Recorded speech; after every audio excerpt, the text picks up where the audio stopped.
friends. Welcome to the Garden of Mutual Delights. I am so excited about my guest today. I have with me Margaret Ebert and Cameron Tomelli of Barely Balanced. You might know them better as Small and Medium, respectively. Here they are. Hello. Hi, everybody! Hi. Oh, I'm going to make myself smaller. We don't know how technology works! It's very We are exciting. You can tell by our Renaissance tapestry. Ooh. I like it. It was made by 37 monks. They were very drunk at the time. 37 drunken monks? Dig it. I love it. I love it. So I'm so excited to get a chance to catch up with the two of you. For those of you at home that don't know, Barely Balanced does some incredible acrobatics, and they do a great job of making very difficult things look completely effortless. And I'm really excited to talk to the two of you about all of that stuff. The show's also like incredibly funny, and I think that adds so much to it because it's hard to be funny anyway, but to be funny when you're in the middle of like serious strength and balance and coordination tests at the same time, like that, I think that really speaks to like the level of skill and like strength that you both have. So Be fair though, it's simply because Margaret is threatening me the whole time. Like she has big a little machetes. more stick, a little more carrot. Some of us respond better to certain things. Yeah. And we are going to talk about how Margaret has repeatedly tried to stab you and set you on fire in shows for 10 years now. Trying, and one of these days, that's really the main downfall of my life is that's the carrot I chase is like, maybe today's the day I'll set him on fire, and in the show, people just watch me fail at burning down the stage. They watch me fail at just accidentally ending Cameron's life. It's been a decade of trying to cash in on a life insurance policy, and it's just not happening. Real Bull Rocky and Bullwinkle situation. You'll have to work on that. So I guess my first question is, if anybody's ever seen your show, they have heard you say more than one time, we started doing this as adults. So like what does that look like? Like how did you get started in acrobatics? Like later severe boredom, needing an outlet for chaotic energy, ADHD, a drive for athleticism, and friendship, and a real susceptibility to peer pressure, I think. Yeah. I think if you took that class clown who's always acting out and then just gave them lots of fire and machetes, that basically describes our show. Yeah, so neither of us, and we do have a third member in our show as well, Large. Right. And none of us. Ari Suter. None of us grew up doing gymnastics or dance. But we all really enjoyed sports. So I know both Cameron and I did track. We love track and field. I played volleyball. Ari, our third member, he did rugby, which is cool. And then around about college age, for both Cameron and I, we both got interested in it. Didn't know each other at the time, but both were interested in circus. Which I love the idea of that, of like, when you get to college, you're going to do some experimenting. And they're like, ooh, does that mean drugs or naughty acts? No. You're going to do handstands. What? Juggling. You're going to walk on a tightrope, maybe even a loose rope. Loose moral, loose tightrope. Yeah. So basically the way I got into it was that the school I went to, Illinois State University, has I will call it a mix between a club and a fraternity and a it's a frat. They are a drunken bunch of hooligans, but they do some cool stuff. Hooligans who like to work out. Yeah. So I was in the circus program there, circus club, whatever you want to call it. While I was in school, the circus gang, and then after I graduated, eventually we met up and started doing circus together. But you just started what, in a field? Yeah, I always wanted to do gymnastics growing up, but nobody taught men anywhere nearby where I was. So when I got to college, I saw a video of Cirque du Soleil, and I don't know if it's a normal reaction or not, but I was like, oh, I could do that. And I just started climbing on one of my friends, and I ended up figuring out like almost two of the routines that was in that video in that Quidam.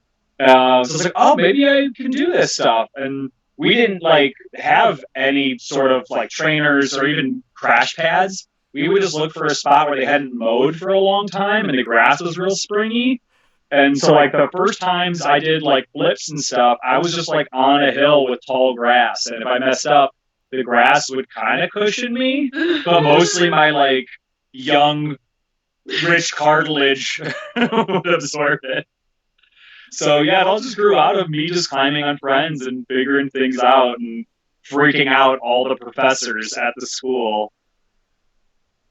Those were all good things. Yeah. Yes. And now here we are, freaking out everyone all the time. No, that's pretty great. So how did the two of you meet? Grinder. No! I don't think that existed 10 years ago, but go on. Yield today, all right. No, we met because we were both doing acrobatics and really loved it. And I appeared one day at a Renaissance festival with some friends, and basically saw the show and was like, "Hey, that's cool," and sent them a message and said, "I do acrobatics and you do acrobatics, and that's fun." And then we just sort of got to talking, and eventually we loved each other. So that's the short and sweet answer. The what from my perspective, I was working the Bristol Ren Fair, and I finished one of my shows, and I look over and I see a lady in like a full Elizabethan gown, like the kind you can't move in. It probably weighs like 50 pounds, you know, and it was gorgeous. She looked amazing, and she's standing on the shoulders of like a 6'5" dude. I can't see his head because he's disappeared inside of the dress. So she just looks like this like humongous woman who's grown an extra torso out from beneath her. And she's in front of our sign taking some pictures. And so I'm like, I gotta get to know who these people are. And it turned out that she had come up there with a bunch of her circus friends, and she was working at the Shakespeare Festival in Illinois. And in her free time, Yeah. whipped out this beautiful dress to wear to the fair. That's what costume people do for fun. We make big dumb dresses to wear outdoors. That's amazing. Yeah. It was really fun. So And I was like, this girl is what a looker, meow. But I was just about to leave town, and so I just like we just chatted a little bit online, and then over the course of that whole year while I was traveling, we just slowly became friends. And then by the time I got back to that part of the country the next year, the first weekend, that first Sunday night, I finished my last show, cleaned up real quick, got into my truck, and booked it down to Chicago to get to like hang out with her in person after just like being digital friends. Yeah.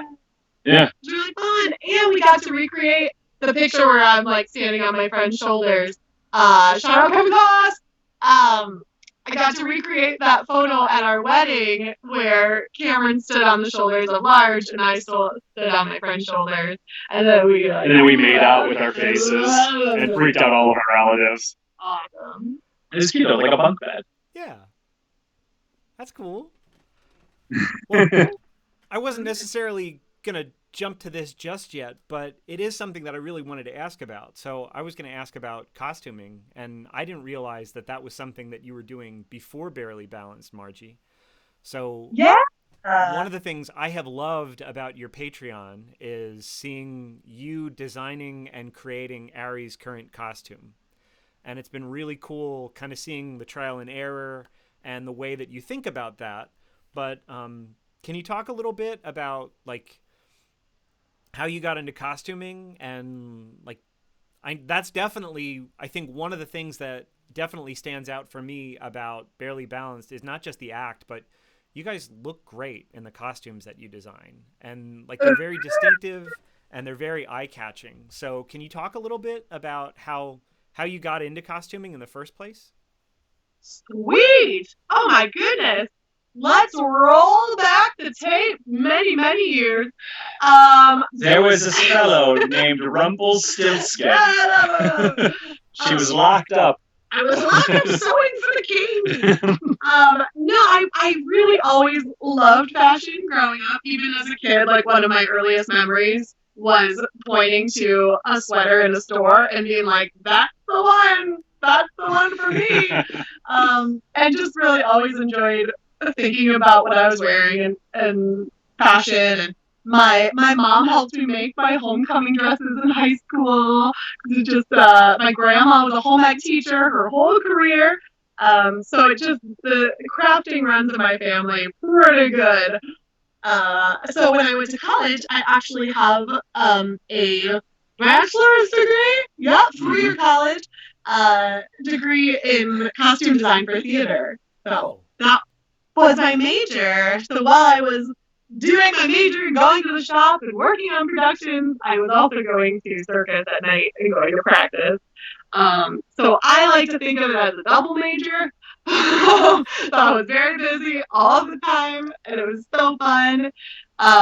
Now, mostly what I do is I get in my little sewing room, and I try to remember the things I learned in college years ago, and get patterns and alter them and come up with fun shapes and make a lot of discoveries and make our costumes. And it's a lot of fun. I really like it.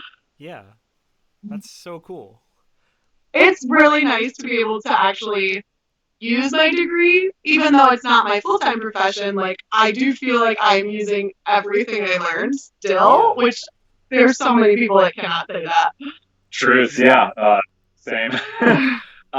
And people come to her all the time, too, to be like, "Oh, man, Margaret, can you help me? Can you do this? Or can you do that? Can you fix this thing?" Or like with Adam Winrich, who does the Adam Crack Show, she made him this amazing doublet with dueling dragons coming up the front and a big snarling dragon on the back of it, all with using different swatches of colors and everything to make these amazing. They're breathtaking. That was a really cool project. Yeah. So if you see Adam Crack Show, the Scarborough Fair or the Bristol Renaissance Fair, I made his costume top, and it was really fun. Is that the one that he's been wearing on the Digital Ren Fair shows that he's done? Yeah, I made a couple of his. So probably the last 2-3 years, if you've seen him at all, that's what he's been wearing. Has probably been something that I made. So secret. Cool. And it had to be fun to make an outfit for somebody who wasn't going to have other people walking all over them. Because, like, when she designs things for us, it has to deal with the fact that other people's feet are going to be all over it, pulling in weird ways. It also has to not be flammable, which limits what materials you can use. And especially when it comes to, like, pants, it has to be not flammable, but also still somehow stretch. Right. Which Can you imagine wearing like cotton yoga pants and having those not look frumpy at the end of a Sunday? Like the things they want me to make for the show are impossible. I want it to be tight so my butt looks good, but not so tight. Because I'm gonna have to split myself in half. And, like, okay, let's go. Yeah. Let's send this. Oh, very cool. It's very fun. As an extra tidbit, world premiere announcement that will not mean anything to anyone. There's a guy that comes to the Georgia Festival who is always dressed like Santa Claus. So anyone who's listening that's ever been to this fair knows Santa. And he has asked me if I would make him a barely balanced primary colored Santa suit for next season, which I'm gonna do, and I think it's gonna be ridiculous. I'm pumped for it because he looks like Viking Santa. He's got like, I don't know, just a big, tough looking, awesome dude, and it's gonna be amazing. We're gonna all three of us sit in his lap. We're gonna break his legs. That's what I'm saying. Nah, he's a really cool dude, and I've never made a Santa suit before. Very cool. Yeah, that will be very fun.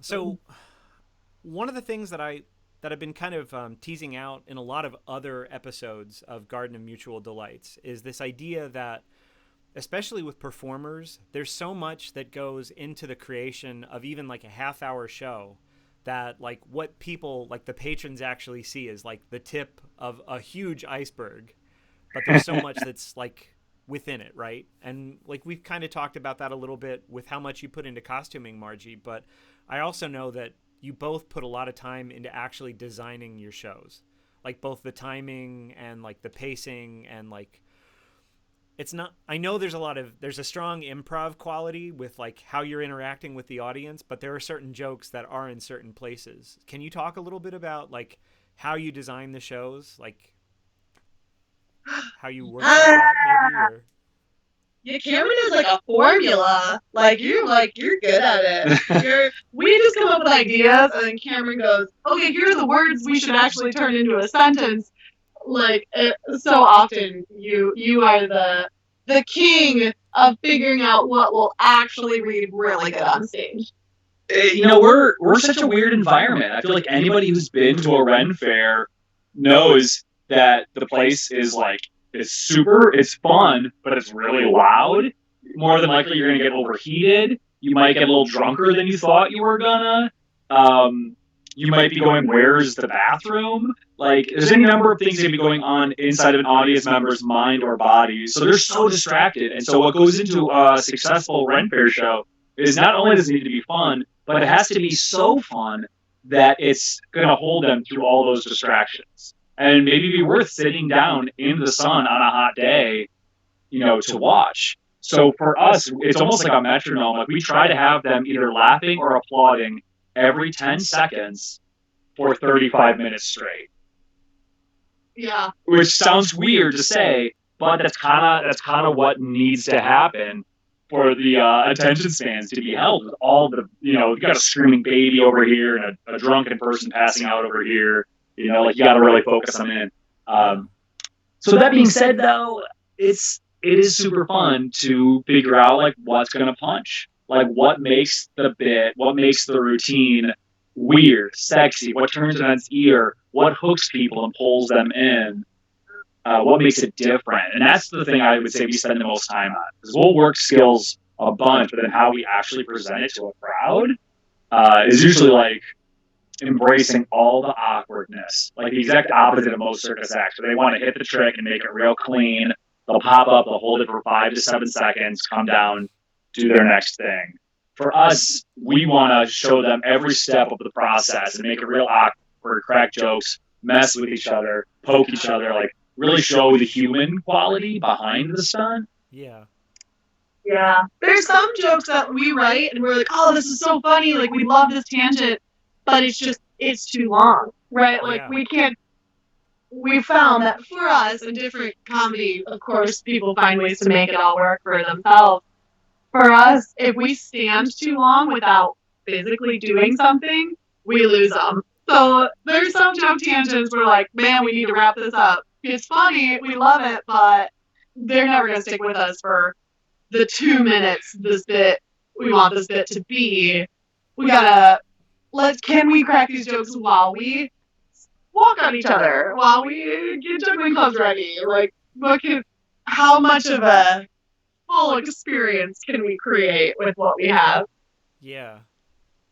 Well, I mean, I think one of the things that I've definitely appreciated about your shows is the pacing is so solid.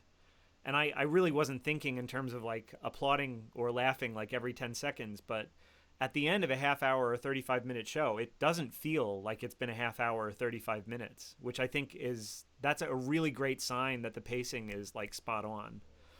So I really appreciate that. And it's great to hear that. I'm not surprised, but it's great to hear it confirmed that you're as intentional about it as I was maybe guessing. So nice. And half of it too is like the fun we have with the audience. That's such a huge thing because like we're a small company. There's 3 of us. It's not like a sitcom you watch where they have a group of 12 writers who are all sitting down and then they got somebody else who's doing the blocking, somebody else is doing the costumes. Like it's just us for everything. right. So a lot of times we'll spend a ton of time working on a routine and we'll be like, this is going to kill. And then we do it in front of a crowd and then we're like, oh, they liked this half. They didn't care about this half, and they let you know. And I love that with rent fairs, you're like, okay, well, we're gonna do another show in like 45 minutes, so let's scrap this part they didn't like, and let's come up with something different. And then so often, what we come up with just playing out there with the crowd ends up being that golden thing that becomes like a staple in the show. Absolutely. There are so many lines in our show that like we improv'd it on stage and then kept it because the audience liked it. But if we were sitting down at breakfast writing those lines, I would have been like, "There's no way. Let's cut. Like this is cut. It's not funny." So it just you never know in the moment what exactly they're gonna latch onto because so much of it just comes down to does the moment feel genuine? Like, are we having fun, hanging out with each other? And what's funny and punchy, but not too scripted, you know? Yeah. And that's a great point you just made, because I would say the biggest thing I'm a firm believer of for how we do our show is if we're having fun, the audience is going to have fun. Like, it is an infectious thing. It's like when somebody smiles, and all of a sudden you're like, you find yourself smiling. Or even if you force yourself to smile when you're not feeling good, and all of a sudden you start to feel better. Like, if we're having a great time, the crowd is. So I want to put stuff in the show that we like, that brings us joy. And there's certain lines or moments we have in the show that maybe the audience doesn't like to the extent that we do, but because we like it so much and it brings us so much joy, we keep it in there because it's something that we just get amped for, and the crowd then builds off of that. Yeah. Do you have that with like music? Do you have certain things you're like, this is something I like because it just gets me into that zone? Yeah. Well, I think that's one of the interesting things about music. Like music, as a musician, you're not necessarily looking to make somebody like laugh or clap every 10 seconds, but you want to hook somebody in, and you're hopefully going to be able to bring them along through like the whole thing of a song. And there's like that works better or worse with certain audiences. So like playing with Volgamut, like Michael's very big about like staying on, like be in a good mood. So like I love a lot of these like really like miserable laments. Like I love this like really melancholic stuff. Yeah. So like there was kind of a balance of like, hey, can we do this tragic song about star-crossed lovers? Maybe not. Like that might not work because of like the distractibility of the audience. But you can also do a thing where like we were unamplified on one stage, and it's like this really big stage in one of the corners of the fair, and we decided to go with like no AV equipment. So like Michael's playing his VL and I'm playing a guitar, and like we've got no microphones, we've got no PA. And like we started and people kind of moved in because we started with like more delicate, quiet music. Yeah. So like there's other ways of like getting at that when you've got an instrument in your hand that probably wouldn't work in the same way with acro, but like, you know what though, in a way it kind of does, and I love that you said that because that's so cool. You could almost enchant and bring them in with this intimacy. yeah. And we find that if we have a really light audience day, whether it's because of the weather or whatever, where there's not a huge crowd, we won't turn our microphones on for the first like 10 minutes of our show for that exact reason. It feels a lot more organic, and it's easier to just have a conversation with the audience. And we love it when we're doing our opening routine of the show, and there's somebody in the crowd who's got fun timing, and they shout something out that we can then play off of. Like, it sets the tone. Yeah, that is neat because I bet there are more similarities in between acts than there are differences. Just in like the sort of crowd science of it. Like the first bit we do in our show is the longest bit we do. It's probably about 10 minutes of the 30 minutes. And it all three of us are turned out at the audience the whole time. It's pretty casual. There's a lot of opportunities to talk to the audience and have them respond. So that bit, that trick, doesn't work as well anywhere else in the show. Like and no other trick works as well as the opener because it's so interactive and it gets them involved. So yeah, I think that's really cool because I wonder if a lot of acts would say something like that. Yeah. Well, I think so. kind of like a little background on like Garden of Mutual Delights, that's one of the things that I'm hoping to tease out. Like not only the way that acts are really similar, but like how we're all kind of wired so similarly. And I think, you know, when Cameron, when you were talking about like, oh, you smile and that makes other people want to smile, well, that's kind of the point of this show. Like the whole point is so I can bring all these people that I've met that I think are brilliant and wonderful and just get them talking about the things that light them up.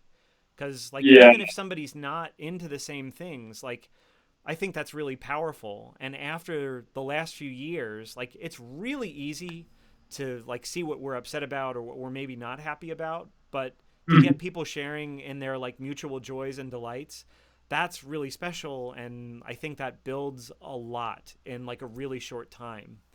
And so I would love it if like, because there's like name tags. So when you go somewhere new, they'll be like, here's a name tag that we can meet people easier. And I kind of wish, like, because of my own social awkwardness when I'm not working, like if I'm not working, if I'm not performing, I become kind of a hermit. I kind of like hide from people in a weird way. It's like a computer on standby. He's either like this, or like the button has been pushed and he's like, and I go hide in my own world of make believe. But I kind of wish that, like, much like name tags, it was also like, here are things I like to talk about. Like, they just have like a list of 3 things that they're excited about. Like, not that they're negatives, but positives. Like, these are the things that get me pumped that I'm all about. And so I love the idea of your show as you're talking with, you know, friends and fellow performers and everything else, like finding out those things that make people go, ooh. Yeah. It's so easy and I'm on a tangent, but I think some of social media kind of perpetuate complaining. It's easy to get followers if you just show them your face and like yell about something you're mad about, and we all know that, and it works, and it sort of perpetuates more of that. But I just think I don't know if you maintain people over time that way. You know, like it's at a short-term high. Complaining is short-term high. Yeah. Whereas can be a little trickier to look for the silver linings and look for the things that connect us and make us happy. Takes a little more effort. Yeah. But I like to think over time people appreciate that in a deeper level. And I think Ren fairs are that for so many people. It is a place people go to escape whatever their real life, whatever is. They come to this festival and suddenly they can be a king or a wizard or whatever they would like to be. And as somebody who does feel a little socially awkward at times, I love that. Like I love having something I can slip into that is other than myself. And all of a sudden it's totally fine. If you want to go wear a chainmail bikini and you never would wear this anywhere else, but suddenly you've got the confidence to do it, awesome. You know what I mean? Or like that kind of stuff I think is wonderful and so weird. It's very unique, very cool that Ren Fairs exist for that. Yeah, we are this weird island of misfit toys where all of us awesome nerds can come and just whatever that thing is we want to do. Like there's a place. You want to be a stormtrooper in a kilt? Good on ya. Let's do this. Yeah, man. Well, something I wanted to bring up, especially with what you were just saying a second ago about social media, Margaret, was one of the things that I love about the way that Barely Balanced has presented publicly is it is pretty much always in the, here's this cool thing we're working on, here's this fun thing that we saw, here are the great new costumes that I'm working on. Like it's the thing that I think you bring out so well in your social media as well as your show is you are talking about those things that you're excited about and light you up. Like that's part of what makes you, which I think is, as much as I love the actual show, I think all of that is so important too, because you're reaching people with all this like enthusiasm when it's not necessarily a festival day. And I think in the last year especially that's certainly done a lot for like my own personal morale, but I mean, I can't be alone in that. So for all of us who have enjoyed the way that you've taken us along for the ride, preparing for stuff and getting ready and like all the things that go into making those like 35 minutes so wonderful. Like, thank you. So. I mean, I don't know if I'm speak for both of us, but there, it's not always easy. Like last year, we all remember last year. It wasn't always easy. There were some quirky moments, but the idea that we've almost set up this as an expectation for ourselves that when we turn on the camera, when we practice, we're like, okay, I know what mood I want to be in. Some days it's a little bit fake it till you make it, so you get there. But knowing that we have an audience to get to share that with just is motivating to want to do that. Like knowing that it's appreciated, kind of like it just makes it easier to wake up and be a little grumpy. Be like, no, you know what? If I have fun today, other people are gonna have fun. They're gonna get that back to me, and then like we can cycle with each other. Like that's a super cool atmosphere to get to be in. And to be fair, like yeah, it's really hard. If you got to go perform and make people laugh, and you're having a really bad day, like that's not an easy thing to do. But on the other hand, we are so lucky that when we do a good job, we have hundreds of people applauding us. Could you imagine if every person, like, if you filed a report well, and all of a sudden everybody in the office applauded you? You know what I mean? Like, we feel so blessed in the fact that we get that from people, and we want to give that back. We want to give as much joy as we can because they do give us so much. They'll let you know. I mean, when a joke doesn't work, they'll let you know, immediately. And you have a little bit of thick skin sometimes. Yeah.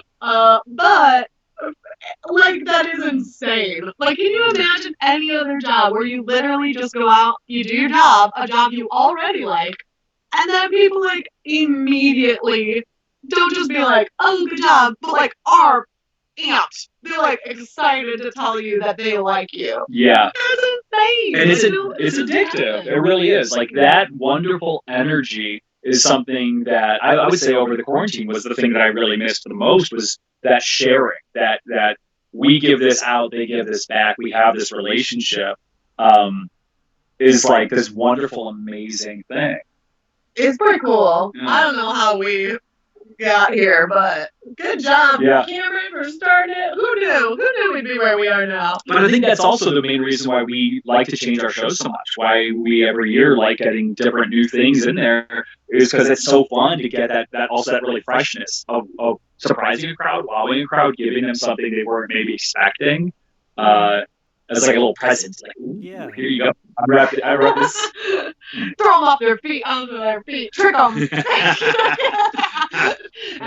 gonna get them with our new joke. Yeah. No, people are cool. Wild. It's a wild place to work. We had so much stuff happen this weekend. Let me tell you about Renaissance Faire. Oh man, I'm still adjusting to being back. Like, in this one, just this past weekend, we had a person just walk up on stage in the middle of the show.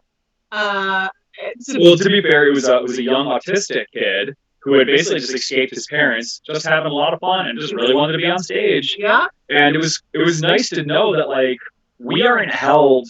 We don't have a director who's watching our every move. Like if we want, we can stop the show and just stop the show and just do a bit with this sweet autistic kid.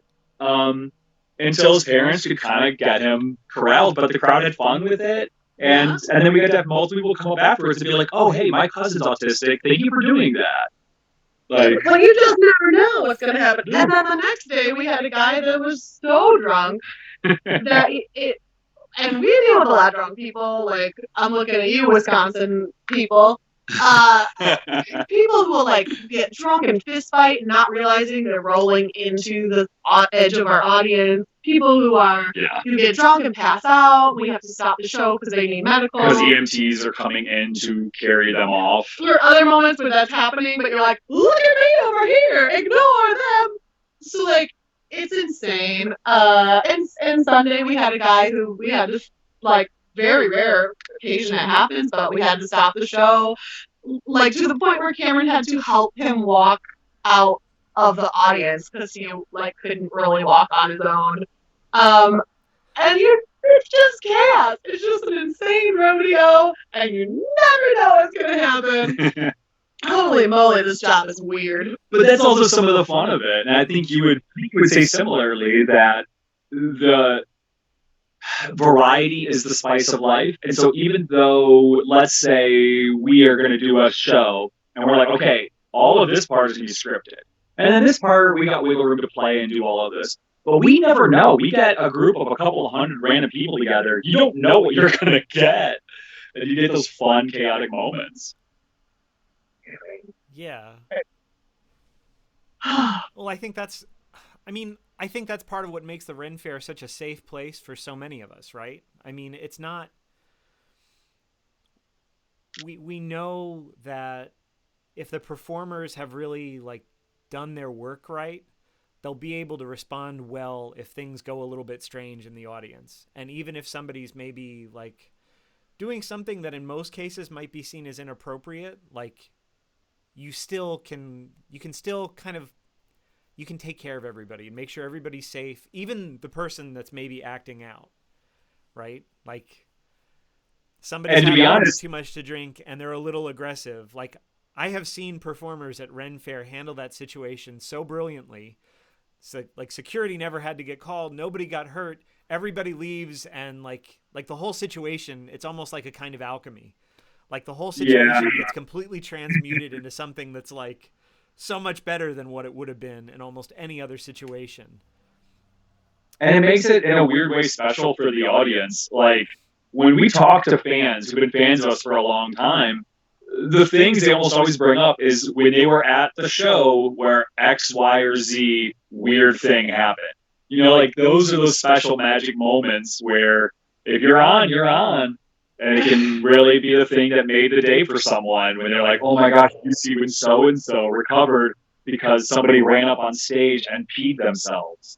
Yeah. Like, and not to say that we handle it great every time, no. right? There's every comedian will tell you it's trial and error continuously, and just eat some humble pie sometimes. But like, it is really fun when something goes wrong and you can't handle it. Oh yeah. Right. I imagine humble pie tastes like Amish country Pennsylvania shoe fly pie. It's just so thick, it kind of takes a while to get it down. You're committing like it's really to it. dry, and you almost have to get like a drink after every bite. Yeah. Yeah. You're really thinking about it for too long. But I'm committed now. Man. Yeah. Thank you so much for coming by and talking to us. Thank you so much, Jeremy. We miss you. We miss you too. I miss you. Lori misses you. And we're sad that we won't see you at Parf this year, but can you tell the nice people at home what your festival schedule is for this season? So we're going to be at the Georgia Ren Fair for the next 4 weekends, I want to say. Yeah. After that, we will be at the Bristol Renaissance Fair. So if you are anywhere near Chicago or Milwaukee, it is a great festival. That's also where we met. Then after that, we will be at the Carolina Renaissance Festival for October and November, which is also a gorgeous show. Really cool place. And then in between those shows, I think we're going to be on Jeremy's front yard. We'll talk to you about that later. I mean, that might be less weird than you think because we do live on a major road. So there's a little spit of land. Well, we'll talk about that. Yeah. Don't be surprised we just pop up one day. That'd be fine. We have a place to park your rolling home. So yeah. Awesome. Good. Yeah. It's so nice to talk to you. I'm glad you're doing well. Thanks for letting us talk like a million miles an hour at you. Oh no, that's awesome. I mean, this is exactly the kind of stuff that this is what Garden of Mutual Delights is all about. So yeah. Thanks so much. Well, thank you.